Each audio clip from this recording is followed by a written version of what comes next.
Spot മീഡിയയുടെ എല്ലാ പ്രിയപ്പെട്ട പ്രേക്ഷകർക്കും ഏറ്റവും പുതിയ സെഗ്മെന്റായ നേരറിവിലേക്ക് സ്വാഗതം. പാട്ടിന്റെ പാലാഴിയിൽ കേരളത്തെ പുളകം കൊള്ളിച്ച ഒരു മലയാള കവി ഉണ്ടായിരുന്നു നമുക്ക്. കവി എന്നതിനേക്കാൾ കൂടുതൽ അദ്ദേഹം ശ്രദ്ധേയനായത് മലയാള സിനിമ ഗാനരചയിതാവ്, നാടക ഗാനരചയിതാവ് എന്നീ നിലയിലായിരുന്നു.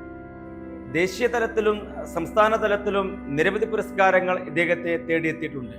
1928 ആലപ്പുഴ ജില്ലയിലെ ചേർത്തല താലൂക്കിൽ വയലാർ എന്ന് പറയുന്ന ഗ്രാമത്തിലാണ് ഇദ്ദേഹത്തിന്റെ ജനനം.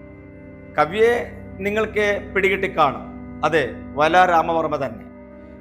മലയാളികളെ കരയിപ്പിച്ച ഒട്ടനവധി കവിതകൾ മലയാളത്തിൽ ഉണ്ടായിട്ടുണ്ട്.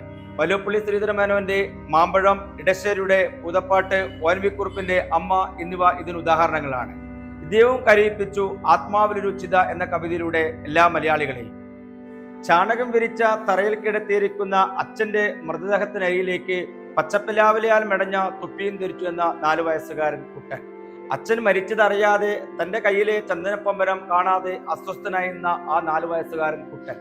അച്ഛന്റെ ചിത മാവിൻ ചുവട്ടിൽ വെച്ച് ആളുകൾ വലയം വെക്കുന്നു കണ്ടപ്പോൾ ഒന്നും മനസ്സിലാകാതിരുന്ന ആ 4 വയസ്സുകാരൻ കുട്ടൻ വളർന്നു വലുതായപ്പോൾ ഉള്ളിൽ ഉറങ്ങിക്കിടന്നിരുന്ന ആ നൊമ്പരത്തെ അച്ഛൻ ഉറങ്ങിക്കിടക്കുന്നു നിശ്ചലം, നിശബ്ദത പോലും അന്ന് നിശബ്ദമായി എന്നീ 2 വരികളിലൂടെ മലയാള കവിതാരംഗത്ത് വേദനയുടെയും കണ്ണുനീരിന്റെയും നെൽച്ചാറ്റിൽ ചാലിച്ച് മാറ്റുലി കവി എന്ന് ഇടയ്ക്കിടെ പേര് കേൾക്കേണ്ടി വന്നിട്ട് പോലും ഒരുപാട് മലയാള സിനിമകൾക്ക് ഗാനരചന പകർന്നു കൊടുത്തുകൊണ്ട് അച്ഛനും ബാപ്പിയും എന്ന് പറയുന്ന സിനിമയിലൂടെ ഏറ്റവും നല്ല ഗാനരചനയുള്ള പുരസ്കാരം മലയാളത്തിലേക്ക് കൊണ്ടുവന്ന പൊന്തിയും പൂനൂലും, ഒരു യുവദാസിരിക്കുന്നു, സർഗസംഗീതം, മുളങ്കാടുകള്, ആയിഷ, അശ്വമേധം തുടങ്ങിയ ഒരുപാട് സാഹിത്യ സൃഷ്ടികൾ സമ്മാനിച്ചു പിന്നീട് നമ്മുടെ വയലാർ രാമവർമ്മ മലയാളികൾക്ക്.